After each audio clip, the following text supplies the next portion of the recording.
Hello everyone, स्वागत है आपका 91.2 एनआईवीएच हेलोडोन पर। मैं हूं आपकी दोस्त आरजे जेनिफर। दोस्तों, हम सबका अपना एक स्किन टोन होता है और सबका अलग भी होता है। किसी का कम्प्लेक्शन गहरा होता है, कई का हल्का, और ये हमारा नेचुरल डाइवर्सिटी का एक हिस्सा है। लेकिन कई बार जब हम किसी ऐसे व्यक्ति को देखते हैं जिनकी स्किन और बालों का रंग आमतौर पर देखा जाने वाला कॉम्प्लेक्शन से काफी अलग होता है, तो हमारे मन में कई सवाल उठते हैं। जानकारी की कमी की वजह से कई बार मिथ्स और गलतफहमियां भी जन्म ले लेती हैं। इसी तरह एक जेनेटिक कंडीशन है एल्बिनिज्म, जिसके बारे में जागरूकता बढ़ाने के लिए आज हम बात कर रहे हैं डॉक्टर सौम्या गुलाटी जी से, जो एक डर्मेटोलॉजिस्ट है और हमें ये बहुत ही इम्पोर्टेंट जानकारी एल्बिनिज्म से जुड़ी हुई देंगी। So hello ma'am. नमस्ते आपको और आपके श्रोताओं को। तो मैम, कैसी हैं आप? बिल्कुल ठीक, आप बताएं। बढ़िया। तो चलिए, हमारी शुरुआत तो हम इसी बातचीत से करते हैं कि एल्बिनिज्म आखिर होता क्या है मैम, और ये किस वजह से होता है? जैसे कि आपने बिल्कुल ठीक बोला कि एल्बिनिज्म एक जेनेटिक कंडीशन है। हम्म। जेनेटिक मतलब वो हमारे को हमारे पेरेंट्स से हमारी जीन्स में आती है। इसमें जो प्रॉब्लम हमारे शरीर में होती है वो ये कि मेलानिन नहीं बनता है। मेलानिन एक पिगमेंट या एक कलर होता है जो हमारे हेयर या हमारी स्किन को कलर प्रदान करता है। वही हमारी आंखों को भी कलर प्रदान करता है। तो वो या तो कम बनता है या बिल्कुल ही नहीं बनता है। ये प्रॉब्लम किसी की गलती या किसी वजह से नहीं होती है, ये बस जेनेटिकली हमारे शरीर में हमारे पेरेंट्स से आती है, ओके। तो मैम, कई लोग एल्बिनिज्म और विटिलिगी को एक ही समझते हैं, तो क्या आप हमारे लिसनर्स को बता सकती हैं कि एल्बिनिज्म और विटिलिगो में क्या फर्क है? दोनों कंडीशंस में तो क्या अलग चीजें हैं ओवरऑल? हाँ, विटिलिगो एंड एल्बिनिज्म की कॉमनैलिटी ये है कि उसमें स्किन वाइट होती है। हम्म। डिफरेंस ये है कि विटिलिगो में पूरी तरीके से स्किन वाइट नहीं होती है, कुछ जगहों पे मेलानिन नहीं होता है। ओके। एल्बिनिज्म में हमारे शरीर में मेलानिन बनाने की क्षमता ही नहीं होती है। विटिलिगो में मेलानिन बनता तो है, लेकिन हम्म। कुछ एरियाज में उसको उसका ब्रेक डाउन हो जाता है या उसको ओके। तोड़ दिया जाता है और इसीलिए वो उन सेल्स में प्रेजेंट नहीं होता है। एक और फर्क ये है कि एल्बिनिज्म बचपन से ही होता है, ओके। बट विटिलिगो किसी भी स्टेज पे डेवलप हो सकता है, पर जरूरी नहीं है कि उसमें पूरा शरीर वाइट हो जाए और बाल भी वाइट हो जाएं। ओके, तो जैसे आपने बताया कि एल्बिनिज्म बचपन से ही होता है, तो अगर किसी बच्चे को एल्बिनिज्म हो तो उसके क्या लक्षण होते हैं, सिम्टम्स क्या होते हैं? पेरेंट्स जो हैं कैसे समझें इस चीज को मैम? तो एल्बिनिज्म में बच्चों के बाल बिल्कुल हल्के या सुनहरे रंग के हो सकते हैं, जैसे ब्लॉन्ड हेयर होते हैं। ओके। स्किन का कलर एब्सोल्युटली वाइट होता है, उसमें कोई कलर नहीं होता है, और आंखों का भी रंग हल्का नीला या ग्रे हो सकता है। ओके। इसमें प्रॉब्लम ये होती है कि तेज रोशनी में आंखें बहुत चुंधियाती हैं बच्चों की। हम्म। पर हमारी आईज की जो पुतली होती है, जो प्यूपिल होता है, वो बहुत तेज हिलता है, उसको निस्टैग्मस बोलते हैं। तो इसलिए बच्चे फोकस भी नहीं कर पाते हैं और उनकी नजर कमजोर होती है। ओके, तो मैम, मुझे पता नहीं, मन में एक क्यूरियोसिटी जाग रही है। जैसे आपने कहा कि उनके हेयर कलर और बॉडी कॉम्प्लेक्शन भी फेयर होता है, तो हम्म कुछ फॉरेनर्स भी ऐसे होते हैं जो काफी फेयर भी होते हैं और उनके बाल भी ब्लॉन्ड होते हैं, राइट? हम्म तो इसके पीछे भी क्या ऐसी कोई वजह है या क्या है इसके पीछे लॉजिक? द थिंग इज, जो जैसे आपने बिल्कुल सही बोला, जो फॉरेनर्स की जो वो ब्लॉन्ड होते हैं उनमें भी यही है कि उनका मेलेनिन होता ही कम है। ओके। पर हमारी कंट्री में हमारी जीन्स में ऐसा नहीं होता जनरली, अगर आप जनरल हम्म। पॉपुलेशन से कंपेयर करें। बट इन बच्चों में मेलानिन बनता ही नहीं है। And another hmm. Thing is that with those people, जो उनकी आंखें हैं या जो उनकी आईब्राउज हैं या जो उनके बाल हैं, वो नॉर्मल ही होते हैं, मतलब उसमें कोई कमी नहीं होती है। हम्म। पर एल्बिनिज्म में अगर ऐसा हो तो the skin and the eyes they don't function normally. Okay. या ओके, तो जैसे आपने सिम्टम्स तो बता दिए हमें, बट हाँ, अक्सर ये होता है ना, हम सिम्टम्स जानने से भी हम उनकी डेली लाइफ के स्ट्रगल्स को नहीं समझ पाते। तो बिल्कुल। सिंस आप इस चीज के एक्सपर्ट हैं, तो आप हमें बताइए कि जिनको एल्बिनिज्म होता है उनको डेली लाइफ में किन किन दिक्कतों का सामना करना पड़ता है जो प्रैक्टिकल है, एंड इस तरीके से बताइए जो आम लोगों को समझ में भी आए कि क्या सोशल, फिजिकल, ओवरऑल क्या प्रॉब्लम्स फेस करते हैं। कि जो उनकी मेन दिक्कतें हैं वो एसोसिएटेड है मेलानिन से ही। मेलानिन ना होने की वजह से उनकी नजर एक तो कमजोर होती है, जिससे उनको प्रैक्टिकली लाइफ में बहुत दिक्कत आती है। बच्चा पढ़ाई नहीं कर पाता, बड़े लोग जो है वो गाड़ी नहीं चला पाते, और बहुत तेज रोशनी भी वो झेल नहीं सकते। ओके उनकी स्किन में प्रॉब्लम ये होती है कि उनको सन प्रोटेक्शन बहुत ज्यादा जरूरी है, बिकॉज मेलेनिन हमारी स्किन को सन से प्रोटेक्ट करता है, बट ओके क्योंकि मेलेनिन नहीं है तो they have no protection from the sun. इस वजह से उनको सन बर्न होने के बहुत ज्यादा चांसेस होते हैं। तो उनको फिजिकल और सनस्क्रीन का प्रोटेक्शन बहुत ज्यादा जरूरी होता है, क्योंकि अदरवाइज स्किन कैंसर हो सकता है, बिकॉज मेलेनिन प्रोटेक्ट करने के लिए नहीं होता है स्किन में। और ओके इन सब चीजों के अलावा जो सबसे बड़ी प्रॉब्लम है आई थिंक हमारी सोसाइटी में, इज दैट उनको सामाजिक भेदभाव का सामना करना पड़ता है, बिल्कुल बिकॉज लोगों को ऐसा लगता है कि ये फैल सकती है या उनसे किसी और को हो सकती है, जो कि बिल्कुल झूठ है। ये किसी एक इंसान से दूसरे इंसान को फैल नहीं सकती, ये सिर्फ जेनेटिकली आ सकती है किसी के शरीर में। ओके तो मैम आपने एक चीज 2-3 बार मेंशन करी कि जिनको एल्बिनिज्म होती है उनको आंखों से रिलेटेड भी प्रॉब्लम्स दिक्कतें हो सकती जी, हैं, तो ऐसे में क्या उसके लिए कोई ट्रीटमेंट वगैरह उपलब्ध है अभी?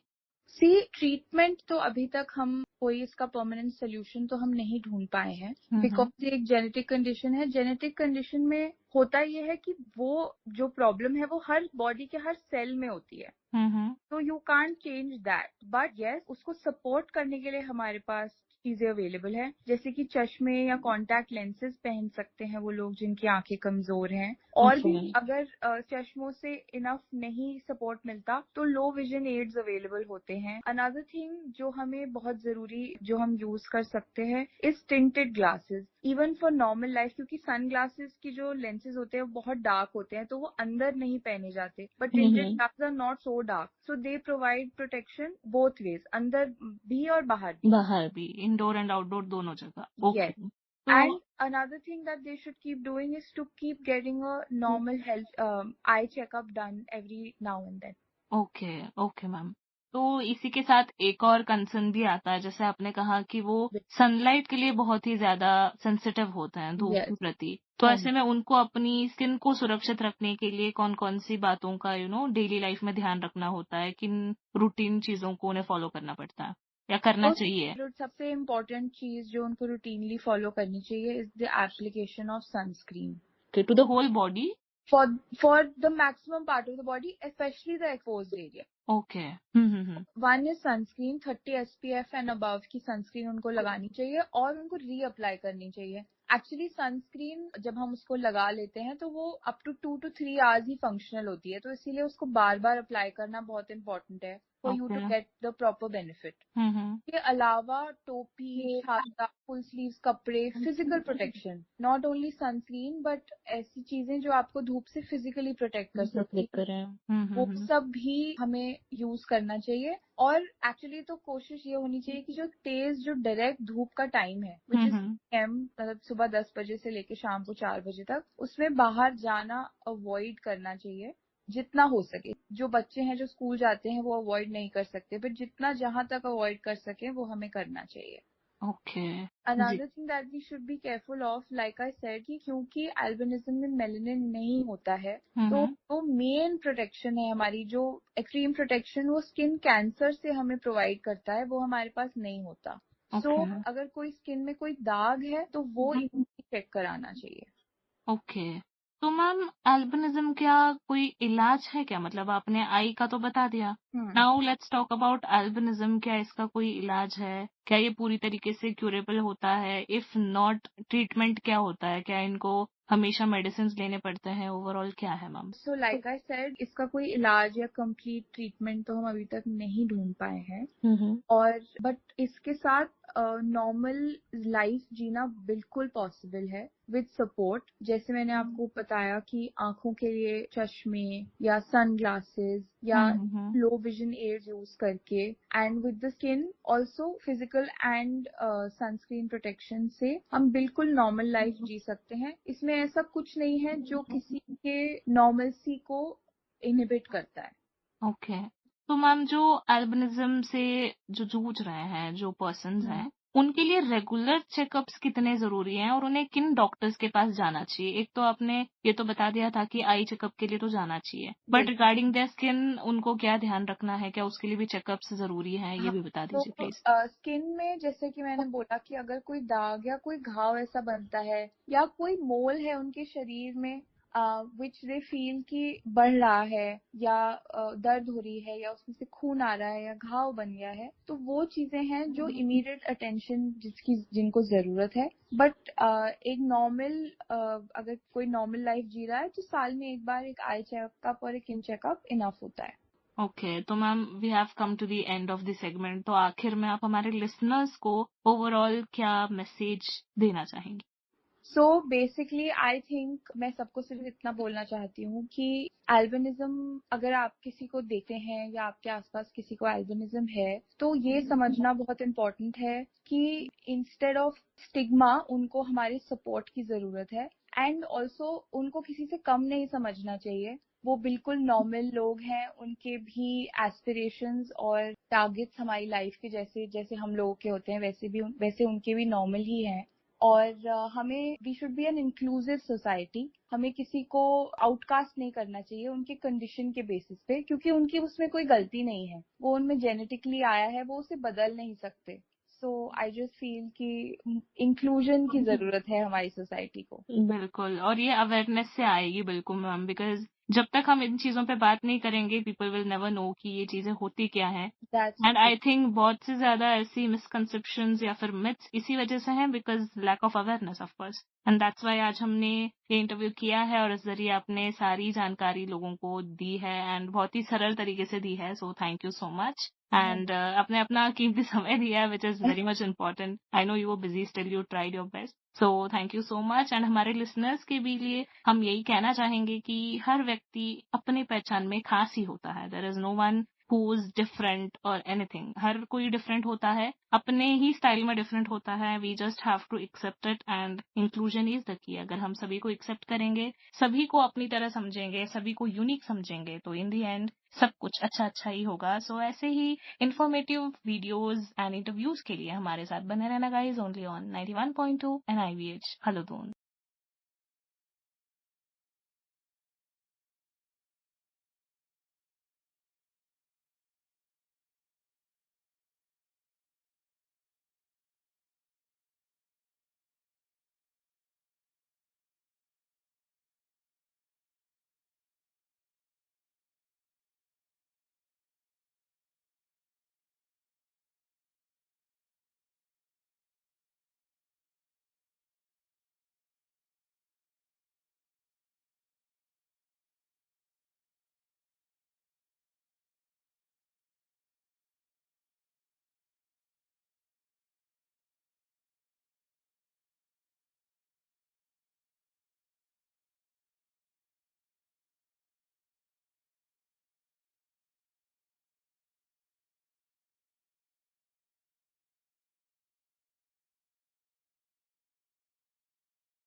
आई एम श्योर हमारे लिसनर्स के लिए आज का ये इंटरव्यू बहुत ही ज़्यादा इन्फॉर्मेटिव रहने वाला है। आपने अपना बहुत ही या कीमती समय हमें दिया है, so thank you so much. And हमारे थैंक लिसनर्स यू। को भी मैं यही कहना चाहूँगी कि आज के इंटरेक्शन से ओवरऑल यही समझ आता है कि ब्रेन ट्यूमर का नाम सुनते ही घबराने की ज़रूरत नहीं है। काफ़ी हद तक नहीं। इलाज आ चुके हैं, सही टाइम पर आपको दिखाना है एंड हर चीज़ के लिए धारणा बना के नहीं रखने हैं। एंड ओवरऑल अर्ली डायग्नोसिस और सही ट्रीटमेंट से काफ़ी चीज़ें सॉर्ट आउट हो जाती हैं ओवरऑल। तो ऐसे ही यस। इन्फॉर्मेटिव वीडियोस के लिए गाइस हमारे साथ बने रहना ओनली ऑन 91.2 एंड IVH हलोदून।